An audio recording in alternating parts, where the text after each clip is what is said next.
मैं आज गेंदेस का सुप्रीम के न्यू एपिसोड को एक्सप्लेन करने जा रहा हूँ। लास्ट एपिसोड में हमने देखा था कि तेंग्यू और हुआ के बीच में फाइट हो रही होती है, जहाँ पर तेंग्यू उन सब पर अकेला भारी पड़ रहा होता है। तभी हम देखते हैं कि तेंग्यू एक एक करके सारे डिसाइपल्स को उनके मार देता है और साथ ही लास्ट में हुआ के साथ फाइट करते हुए वो हुआ को वहाँ पर मार देता है। जिसके बाद वो बोलता है कि तुम तो बहुत ही ज़्यादा कमज़ोर निकले थे, मैंने सोचा नहीं था। जिसके बाद हम देखते हैं कि वो उन सबको मार के वहाँ पर खड़ा हो जाता है। अब आगे एपिसोड वहीं से स्टार्ट होता है जहाँ हम देखते हैं तेंग्यू को उसने सारे डिसाइपल्स को वहाँ पर मार दिया होता है। तभी हम देखते हैं वो जाता है बर्दसोंग के बॉडी के पास, जहाँ पर वो इमोशनल होते हैं, रोने लगता है और बोलता है कि बर्दसोंग, मैंने आपका बदला ले लिया है और साथ ही हुआ और उसके सारे क्लासमेट्स को मार दिया है। जिसके बाद वो बोलता है कि मैं उम्मीद करता हूँ कि आपकी सोल हेवन के अंदर आराम कर रही होगी। जिसके बाद वो वहाँ पर और ज़्यादा रोने लगता है। तभी हम देखते हैं तेंग्यू खड़ा होता है और गुस्से से बोलता है कि फोर्थ एल्डर, मैं जानता हूँ कि तुम सब मुझे मारना चाहते हो और यहाँ पर बहुत सारे ऐसे लोग हैं जो मुझे मारना चाहते हैं, ना जाने क्यों। मैंने आप लोगों का बिगाड़ा क्या है। जिसके बाद हम देखते हैं फोर्थ एल्डर को, वो बोलता है कि तेंग्यू, तुम मुझसे इस तरह से बात नहीं कर सकते वरना तुम बाद में पछताओगे। जिसके बाद हम देखते हैं कि फोर्थ एल्डर का एक डिसाइपल तेंग्यू को चैलेंज करता है और बोलता है कि तुम मुझसे फाइट करो डेथ मैच। जिसके बाद बोलता है कि मैं तुम्हें बताऊंगा आखिरकार होता क्या है। जिसके बाद हम देखते हैं तेंग्यू को, वो से बोलता है कि तुम अभी सिर्फ सोल फैमिली के ग्रेड परफेक्शन लेवल में हो और मैं यहाँ पर सोल फैमिली के थर्ड लेवल पे हूँ, इसके बाद भी तुम मुझे चैलेंज करना चाहते हो। जिसके बाद वो वहाँ जोर जोर से हंसने लगता है। तभी हम देखते हैं उस डिसेबल को, वो बोलता है कि तुम्हारी हिम्मत कैसी हुई कि तुम मुझे कम समझो। जिसके बाद हम देखते हैं कि फोर्थ अड्डा उसको पीछे से एक चांटा मारता है और बोलते हैं कि इतनी सब बेइज्जती यहाँ पर हो चुकी है, क्या तुम्हारे लिए ये काफ़ी नहीं है। जिसके बाद वो बोलता है कि मैं यहाँ पर एक सेकंड और रुकना नहीं चाहता क्योंकि यहाँ पर मेरी बहुत ज़्यादा बेइज्जती हो चुकी हूँ। मैं तुम्हें सबको ऑर्डर देता हूँ कि तुम सब यहाँ से फॉल बैक करो। जिसके बाद हम देखते हैं कि फोर्थ एल्डर और सारे डिसाइपल्स वहाँ से एक एक करके चले जाते हैं। तभी हम देखते हैं एक मास्टर को, जो कि ये सब चीज़ देखकर बहुत ही ज़्यादा खुश हो रहे थे। तभी सीन शिफ्ट होता है और हम देखते हैं एक मास्टर को, जो कि मास्टर तेंता के पास आते हुए बोलता है कि मास्टर, जो कि ये मर्डरर है जिसने दो एल्डर्स को मार रहा है, किंग जी और जी को, वो उसका अभी कोई भी पता नहीं लगा। और जिसके बाद वो बताने लगता है कि मैं इस इन्वेस्टिगेशन को और अच्छे से जानने के लिए उस इनर गेट के अंदर गया और मुझे पता चला कि लिंग और हु कोंग मुरोंग, इन सभी को एक ही मर्डरर ने मारा है। जिसके बाद वो बताने लगता है कि 5 सोल सेक्ट और इमोर्टल सेक्ट के जितने भी मास्टर मरे हैं, इन सबको सिर्फ एक ही पर्सन ने मारा है। जिसके सुनकर मास्टर तेंता बहुत ज़्यादा हैरान हो जाते हैं। तभी वो बंदा बताने लगता है कि वो मर्डरर बहुत ज़्यादा इंटेलिजेंट है, उसने अपने सारी क्लू मिटा दिए हैं और हमने लाखों कोशिश की उसका क्लू ढूंढने की, लेकिन हमें अभी तक एक भी क्लू नहीं मिला है। जिसके बाद हम देखते हैं मास्टर तेंता उससे बोलते हैं कि तुम्हें इन्वेस्टिगेशन आगे जारी रखनी होगी क्योंकि मुझे उस कातिल का पता लगाना है। जिसके बाद मास्टर तेंता उससे पूछते हैं कि तुम अगर छोटी से छोटी चीज़ जानते हो तो मुझे सब कुछ बताना, अगर तुम्हें किसी पर शक है तो मुझे वो भी बताना। जिसके बाद वो मास्टर बोलता है कि मास्टर, मुझे लगता है कि मिस म्यूरोंग और चीफ टैंक का बैकग्राउंड बहुत ही ज़्यादा बिगड़ा हुआ है, मतलब उन दोनों के बीच में बहुत ही गंदी लड़ाई है और मेरे स्पाई द्वारा मुझे पता चला है कि इनके बीच अनबंद है, तो मुझे लगता है कि ये इनमें इंक्लूड है और लेकिन हमारे पास इतना सबूत नहीं है कि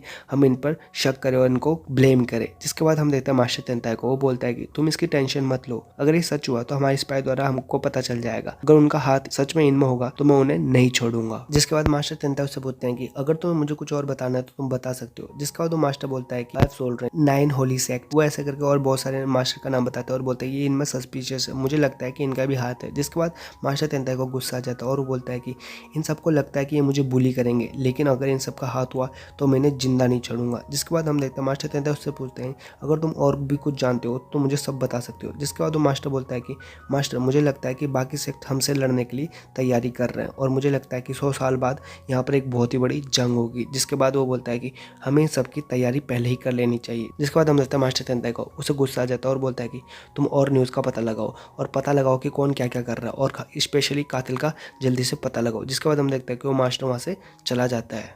तभी हम देखते हैं मास्टर तेंता को, उसे बहुत ज़्यादा गुस्सा आ रहा होता है और वो बोलता है कि पहले मुझे तेंग्यू के प्लान को सक्सेसफुली करना पड़ेगा ताकि इमोर्टल सेट का नाम वापस आ सके। जिसके बाद हम देखते हैं वहाँ पर एक मास्टर आता है और वो वही मास्टर था जो तेंग्यू की फाइट देखता है, जहाँ पर हम देखते हैं कि मास्टर तेंता उसके पास जाता है और बोलता है कि फादर, जिससे हमें पता चलता है कि ये मास्टर तेंता का फादर है और वो उसे ग्रीट करता है। तभी उसका फादर उसे बताने लगता है कि तुमने मुझे 3 साल पहले तेंग्यू के बारे में बताया था, जो कि जूनियर के लिए एक हस्बैंड था। जिसके बाद वो बताता है कि मैंने आज तेंग्यू की फाइट देखी, वो अभी सिर्फ सोरिफाइड के 3rd लेवल पर है, लेकिन उसने सोरिफाइड के 9th लेवल के 5 डिसेबल से लड़ाई की और साथ ही लड़ाई नहीं की, उनको मार भी दिया। जिसके बाद मास्टर तेंताई उससे बोलता है कि तेंगू में तो बहुत सारी एबिलिटी है, वो बहुत ही बड़ा जीनियस है। जिसके बाद हम देखते हैं उस मास्टर को, वो बोलता है कि जब मैं सोल रिफाइनिंग के 3rd लेवल पर था तब भी मैं तेंगू जितना ताकतवर नहीं था, वो तो सच में बहुत ज़्यादा ताकतवर है और उसका फ्यूचर तो बहुत ही ज़्यादा ब्राइट है। जिसके बाद वो बोलता है कि ये मेरी पोती के लिए बिल्कुल सही है और मैंने इसको चुन लिया है। जिसके बाद वो बोलता है कि तुमने कहा था कि तेंगू की इंगेजमेंट हो चुकी है, तो तुम इस मैटर को ढंग से देख लेना। जिसके बाद मास्टर तेंताई उसे बोलता है कि फादर, मैं अपनी बेटी के लिए तेंगू की फियांसे को नहीं मार सकता। जिसके बाद वो बोलता है कि अगर हमने ऐसा किया तो तेंगू हमें नहीं छोड़ेगा, क्योंकि उसकी फियांसे उसके लिए बहुत कुछ है। जिसके बाद मास्टर तेंताई उसे बोलता है कि और ना ही मैं तेंगू को कुछ कर सकता हूँ, क्योंकि हुआंगफू सेक्ट में हजारों साल बाद तेंगू जैसा जीनियस पैदा हुआ है, इसलिए मैं अपनी बेटी के लिए तेंगू और उसकी फियांसे को किसी प्रॉब्लम में नहीं देख सकता। जिसके बाद हम देखते हैं उसके फादर को, वो बोलता है कि तेंगू ने अगर मेरी पोती से शादी कर ली तो वो हुआंगफू सेट का होने वाला मास्टर बनेगा, और ऐसी पोजीशन को वो एक लड़की के लिए क्या छोड़ेगा। जिसके बाद वो बोलता है कि अगर ऐसी अपॉर्चुनिटी वो छोड़ेगा तो कोई बेवकूफ़ ही होगा। जिसके बाद मास्टर तेंताई उसे बोलता है कि तेंगू के लिए उसकी फियांसे से बढ़ के कुछ नहीं है। जिसके बाद वो बोलता है कि ऐसी पावर को लात मार के फेंक देगा। जिसके बाद हम देखते हैं मास्टर तेंताई का फादर को, उसे गुस्सा आ जाता है और बोलता है कि मैं जानता हूँ कि तेंगू बहुत ही बड़ा जीनियस है, लेकिन अगर वो हमारे काम नहीं आएगा तो हम उसे किसी के काम नहीं आने देंगे। जिसके बाद